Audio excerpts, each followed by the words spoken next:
Health coverage کا net work بن رہا تھا پاکستان میں، جو کہ انہوں نے آ کے ختم کیا۔ اور کیوں کیا؟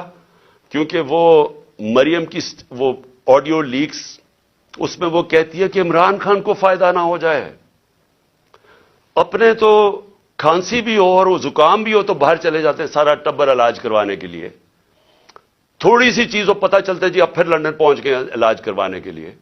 اور کوئی ایسا دو دنیا میں صرف ملک ہیں جو کہ مریم بی بی کا صرف علاج ہو سکتا تھا، وہاں اور کوئی دنیا میں ہو ہی نہیں سکتا تھا۔ لیکن عام آدمی کا کبھی سوچا کہ ایک غریب گھرانے کے اندر جب ایک بیماری آ جاتی ہے تو پتہ ہے کہ ان کے اوپر کیا گزرتی ہے؟ سارا خاندان غربت کی لکیر کے نیچے چلا جاتا ہے۔ یہ ساری ریسرچ شو کرتی ہے کہ ایک بڑی بیماری وہ لوگ جو غربت کی لکیر سے اوپر ہوتے ہیں، ایک